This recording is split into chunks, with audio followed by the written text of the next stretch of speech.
2027 সাল থেকে মাধ্যমিক ও উচ্চ মাধ্যমিকে চালু হচ্ছে নতুন শিক্ষাক্রম। এর জন্য 16টি দেশের শিক্ষা ব্যবস্থা পর্যালোচনা করছে এনসিটিবি।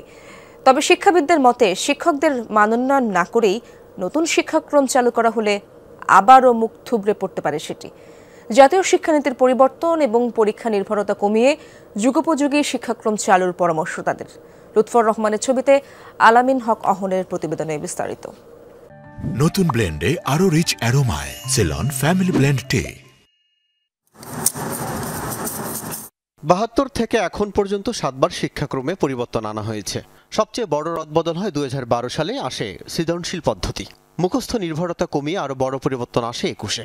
সেই শিক্ষাক্রমকে ভালো উদ্যোগ বলা হলেও দেশের আর্থসামাজিক প্রেক্ষাপটে তা ত্রুটিযুক্ত ছিল বলে মনে করেন কেউ কেউ। শিক্ষাক্রম বাতিলে টানা আন্দোলনও হয়। বর্ণের হলে ডিম চুলা থেকে নামিয়ে প্লেটে রাখো, ব্যাস হয়ে গেল ডিম ভাজা। আওয়ামী লীগ সরকার পতনের পর ফিরিয়ে আনা হয় 2012 সালের আলোচিত সৃজনশীল শিক্ষাক্রম। তবে 2027 থেকে নৈতিক, মানবিক ও যুগোপযোগী শিক্ষাক্রম চালুর কথা ভাবছে সরকার। এর জন্য 16টি দেশের শিক্ষাক্রম নিয়ে চলছে আলোচনা পর্যালোচনা। অস্ট্রেলিয়া এই দেশের বিভিন্ন অঞ্চলের শিখন মূল্যায়ন পদ্ধতি বিভিন্ন রকম। শিক্ষার্থীরা শেখেন সংখ্যাতত্ত্ব, প্রযুক্তি, নীতিসহ প্রধান 7টি বিষয়। ক্লাসে গঠনমূলক মূল্যায়নে বেশি জোর দেওয়া হয়। যুক্তরাজ্য, যুক্তরাষ্ট্র এই দেশের বিভিন্ন অঞ্চলে শিখন ও মূল্যায়ন পদ্ধতি ওই অঞ্চলের স্কুলগুলো নিজেরাই ঠিক করে নেন। শিক্ষকরা শ্রেণীকক্ষে দক্ষতা ভিত্তিক মূল্যায়নে জোর দেন। তাই অনুসন্ধান ভিত্তিক শিক্ষায় উদ্বুদ্ধ হন শিক্ষার্থীরা। গণিত ও বিজ্ঞান তাদের মূল বিষয়।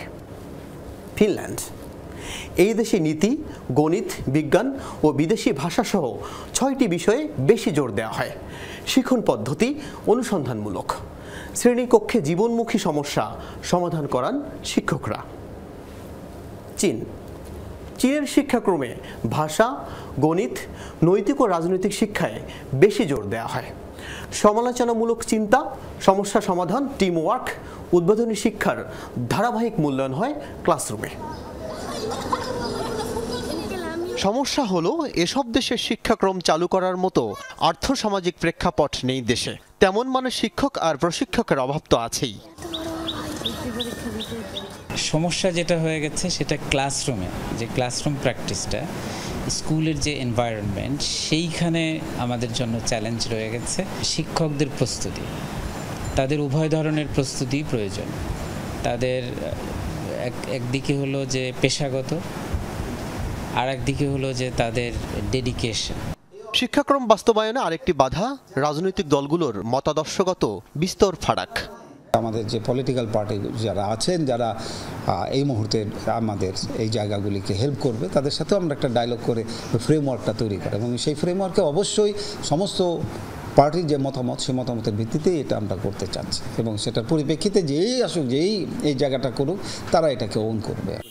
শিক্ষাবিদরা জানালেন অনেক দেশই যুগের সাথে তাল মিলিয়ে প্রায় প্রতি বছরই শিক্ষাক্রমে পরিবর্তন আনে। সেটি শিক্ষার্থীদের জন্য ভালো। যদি কারিকুলাম পরিবর্তন করতে হয় তাহলে আমাকে আগে কনস্টিটিউশন ঠিক করতে হবে, অথবা যে বিদ্যমান কনস্টিটিউশন আছে এটাকে আমরা বেস ধরে, অথবা জাতীয় ঐকমত্যের ভিত্তিতে যে কনসেনসাসগুলো হয়েছে সেগুলোকে বেস লাইন ধরে আমাদেরকে আগে একটা শিক্ষানীতি তৈরি করা লাগবে। কারণ আগে যে শিক্ষানীতি আছে সেটা অনেক পুরাতন এবং অনেক অসঙ্গতি আছে, অনেক গ্যাপ আছে। সেই শিক্ষানীতির উপরে বেস করে আপনি নতুন কারিকুলাম করতে পারবেন না। একবারেই শিক্ষা ব্যবস্থার আমূল পরিবর্তন, উন্নয়ন সম্ভব নয়, তা ভালো করেই জানা উপদেষ্টা সিআর আবরারের। তবে পথটা তৈরি করে দিতে চান তিনি। এনসিটিবিতে একাধিক বৈঠক এ পর্যন্ত হয়েছে এবং আমরা কিছু পরিকল্পনা গ্রহণ করেছি যে এইভাবে আমরা এগোবো।